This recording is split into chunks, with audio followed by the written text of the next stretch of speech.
we are going to talk about a few different subjects. The markets are going to be the subject of the conversation.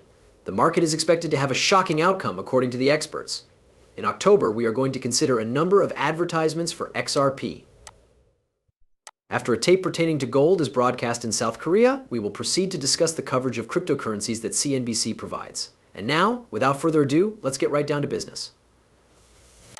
Cryptocurrency, $59,022.64 at this moment. The price of XRP is trading at a mean of lane 57 or 56, and the target price is 57 cents respectively. In the previous 24 hours, Ethereum has added 8%. And it is presently trading at 25.28. In terms of dollar pegs, 98% of USDT and USDC are at their desired levels. During the most recent day, there was a rise of 1.26%. At this very moment, I will inform you. It has been 2 days since I made a buy of a substantial quantity of XRP through my over-the-counter exchange. Yesterday, I finished the trade settlement, and this is a really beautiful thing to look at. Continued growth is being seen across the whole cryptocurrency sector, which is currently valued at $2.099 trillion. Searching for that breakthrough is what it is doing. This is something that Vuo has been telling you about itself ever before it was only a light cent. A rip is going to come out of here, and it is traveling to the moon. The repercussions of this will be significant. Note that this is not advice on finances. In order to acquire it on your own, please understand how to do so. How to get a hold of it, find a genuine V contract to look for. There are counterfeits. Take note right now, according to CNBC, approximately a few years ago, the Bitcoin industry was responsible for raising more than half of all corporate money for the presidential election of 2024. During his time as President, Donald Trump referred to Bitcoin as a hoax. However, just 1 month ago, at the most significant Bitcoin conference of the year, he lauded the technology and compared it to the one that existed in the steel industry 100 years ago. It is a beautiful narrative that can be found on CNN.com about how Trump went from being skeptical to believing, and the reporter who was responsible for writing the story is here. Sincere regards from Mackenzie Seagull. Ma'am, please, Tyler. Over the course of the past few months, I have been in communication with persons who have been covertly involved in the planning of Donald Trump's total turnaround on Bitcoin. Within the confines of the private meeting, the former president reverses his position on digital tokens. It was in March of this year that 3 Puerto Rican Bitcoins made their initial contact with the Trump campaign. They joined a chorus of voices that includes members of the president's family and allies who have been aggressively promoting pro-crypto talking points. We are having a conversation about confidentiality. Additionally, we are now holding gatherings at Trump Towers in Marbella and Nashville, in addition to a large number of fundraising activities that are taking place off-site. Allen has obtained promises of $100 million and $5 million and $5 million in votes, and they have raised a total of $25 million and $25 million respectively.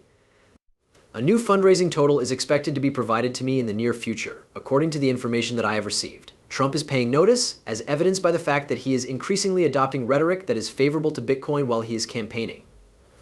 It has been brought to my attention that he has been acquiring information from specialists who have confirmed that the Bitcoin industry is perfectly genuine and does not pose any safety risks. The issue of the vast sums of money that Bitcoin leaders and companies have acquired and given is another problem that arises in addition to the illicit behavior that have been taking place. To be more specific, around 50% of all corporate cash raised during this cycle originate from cryptocurrencies, which is the reason why large oil companies and banks are spending it. The question is, where has the cryptocurrency been all this while? The primary races were entered by cash, and the winners were then announced. It is presently more than 85% that the win ratio is larger than 85% when pro-crypto super PAC money is engaged, which indicates that these are pro-crypto forces contributing. There are times when they do not distribute this money in the form of cryptocurrencies. In point of fact, some of these businesses are the ones that contributed more than $4 million worth of cryptocurrencies to the Trump campaign by means of Bitcoin Xrp. This would be organizations that advocate for causes. Companies that are in disagreement with the Securities and Exchange Commission and Chair Jindler, despite the fact that they are not directly supporting the Trump campaign, would fall into this category. Professional groups, etc. would also fall into this category.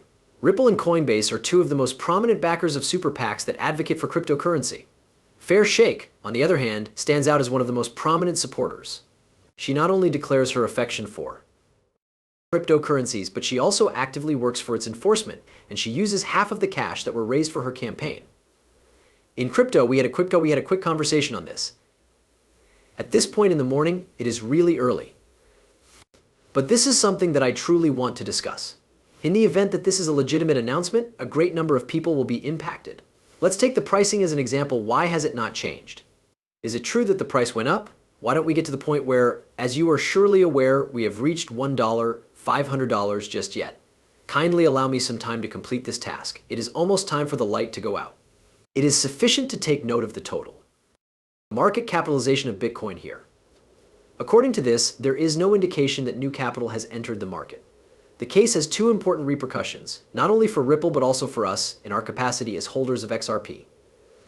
To begin, it presents Ripple with the opportunity to continue its operations in the United States, which is home to the largest capital pool in the world for institutional customers. Second, Holy Gas intends to incorporate these customers into the XRP ledger, which will make it possible for them to buy XRP, make use of on-demand liquidity, and even carry out transactions involving the stablecoin. By doing so, XRP would be utilized in an efficient manner as both the native token and the gas token of the XRP ledger B. All swaps are possible as a result. The primary alteration that this will bring about for us is that for them to be able to fully operate and do whatever they want with XRP, which will open the floodgates to ETZs, which will open the floodgates to institutional money, which I do believe will be coming to XRP in 2025, particularly the ETF portion of this. And even see the wild card, you may begin to get banks on board with the idea of employing and developing their own technology that will settle in XRP. The focus of our attention need to be directed toward it. As a result of the fact that the price will instantly return after it has spiked here, nobody should engage in this activity. There is going to be a slow descent downward. No, I am not in this location. I am here for 10 to 20, and that is what we are going to get. All we need is a little bit of patience. I am here for a pump that is 10%. I can assure you that the year 2025 will be a wonderful time for both of us.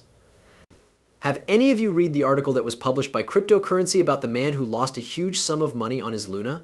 He's going to pull a RuPaul for you, so give him a listen. We were so inundated with cash that we were actually at a loss for what to do with it, which resulted in the accumulation of an incredible amount of wealth. Following the failure of Luna, I decided to invest more than half of my capital in Luna and the efforts that were associated with it. Imagine that more than half of my portfolio was comprised of Luna and projects related to Luna, and that at the time, I had a genuine belief that Luna would bring about a significant change in the environment of the financial sector. For months on end, I had bought into the hype that was being propagated to my community, and many of them had followed me into Luna. As you are aware, the entire agreement went through in just 4 days, costing me more than $100 million. The grief that I felt was so intense that even the most resilient people were unable to adequately convey it. The loss of $134 million was the most catastrophic loss I had ever experienced. It is impossible to adequately describe the feeling that I went through, and the fact that my Luna was impaled left me with no other options. In the event that I had sought to sell it, I would not have been able to take a short position because the funding was absurd and the volatility was very wild. My investment portfolio was completely wiped off by the drop in Bitcoin. Not only did my Luna vanish, but all of the other alternative cryptocurrencies went down to zero as well, removing everything that I had spent the last 5 years constructing and putting it all to rest. It was completely shadowy. It was early in the morning, and you are aware of the issue. When I made that statement, I was not just experiencing a profound sense of emptiness on the inside. When they informed me that I was still alive, I remember having a conversation with my children, but I didn't really hear them. On the other hand, I wasn't as preoccupied as I appeared to be. I remember thinking to myself, you had everything, and you had everything up. Like you had everything up. As I looked at my wife,